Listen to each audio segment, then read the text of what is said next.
विधानसभा निवडणूक अवघ्या काही महिन्यावर आली आहे। महाराष्ट्रात अनेक मतदारसंघामध्ये दुबार मतं असल्याची तक्रार विरोधकांनी केलेली आपण ऐकली असेल।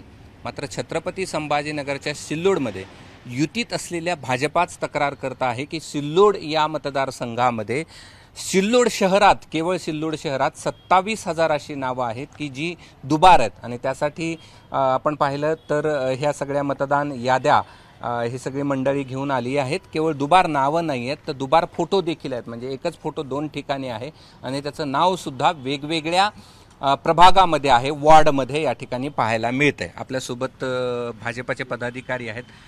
पहिला प्रश्न असा आहे की तुमचं भाजपाचं असलेलं पद काय आहे आणि तुमची तक्रार काय आहे? मी भारतीय जनता पार्टीचा प्रदेश सचिव आहे आणि सिल्लोड सोयगाव मतदारसंघात मागच्या वेळेस पण आम्ही तक्रार केली होती आणि आता सिल्लोड सोयगाव मतदारसंघात 27,000 जवळपास दुबार नाव आहे आणि सिल्लोड सोयगाव मतदारसंघातच आम्ही अंतर्गत सर्वे केला, परंतु जर जिल्हाभराचा जर सर्वे केला, संभाजीनगर पश्चिमचे नावं त्याच्यात आहे, पूर्वचे नाव त्याच्यात आहे, फुलंब्रीचे, भोकरदनचे, जामनेरचे, कन्नडचे, खुलताबादचे, अनेक शहराचे जे मोठे मोठे शहर आहे तिथं मुस्लिम समाज मोठ्या प्रमाणात आहे, तिथले नावं सिल्लोड शहरात आणि आजूबाजूचे जे खेडे असतील, अजिंठा असेल, डोंगरगाव असेल, सिल्लोड असेल, घाटनांद्रा असेल, भराडी असेल, फरदापूर असेल, या मोठ्या गावात घुसवण्याचं काम अब्दुल सत्तारांनी केलेलं आहे। जवळपास 27,000 नावं तर आता आम्ही आमच्याजवळ यादी आहे, परंतु जवळपास अजून एवढेच नावं बाकीच्या याच्या जर सर्वे केला तर बाकीचे बोगस नावं, दुबार नावं अब्दुल सत्तारांना तिथं त्याचे नातेवाईक असतील, त्याचे कार्यकर्ते, त्याचे कर्मचारी असतील,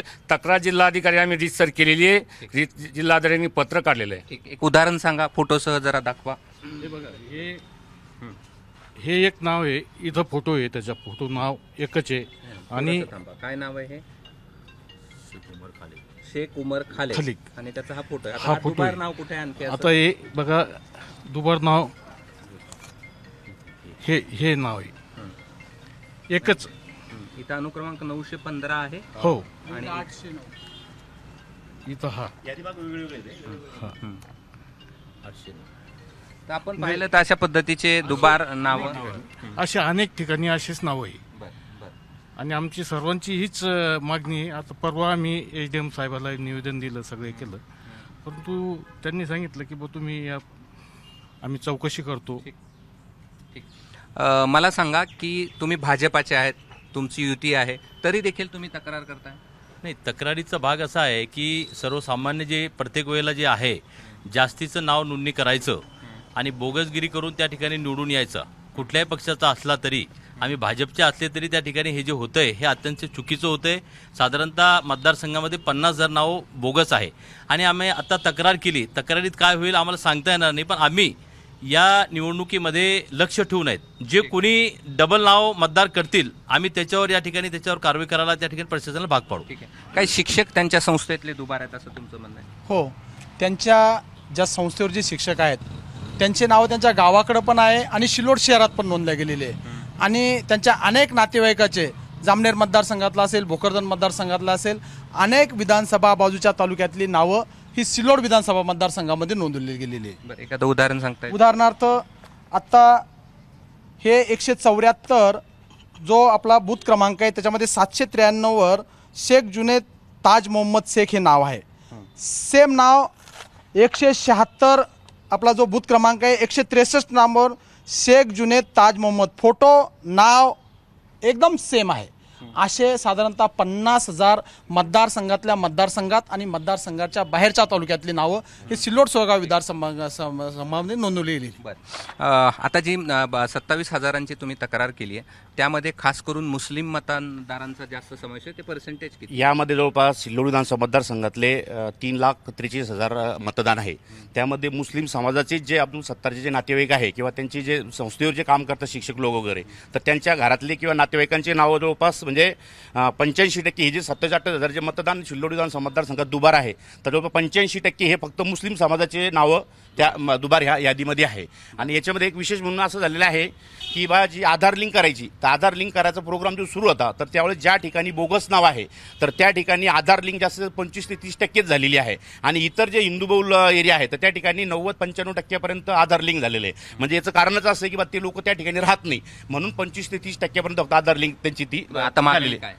आता मागणी अशी आहे की बा हे जे दुबार नाव आहे तर ही तक्रार आम्ही निवडणूक निर्णय अधिकारी जे आहे सिल्लोडचे त्यांच्याकडे आम्ही रीतसर तक्रार केलेली आहे. रीतसर आम्ही त्यांना प्रूफ करून दिलेले आहे की हे नावं अशी बोगस 2-3 ठिकाणी आहेत म्हणून. तर त्यांच्याकडे आम्ही तक्रार दिली, त्यांनी ते सर्वे करावं, त्यांची पाहणी करून जर दुबारा जर नाव जर आढळलं तर ते नाव कमी करण्यात यावं.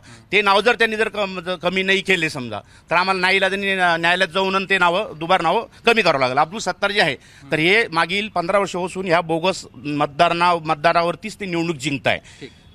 तुम्ही असं एकंदरीत ह्या पाहण्यावरून असं दिसतंय की तुम्ही युती धर्म काय पाळत नाही तिथे. युती तर बोगस मतदाराला युती धर्म काय पाळायचा?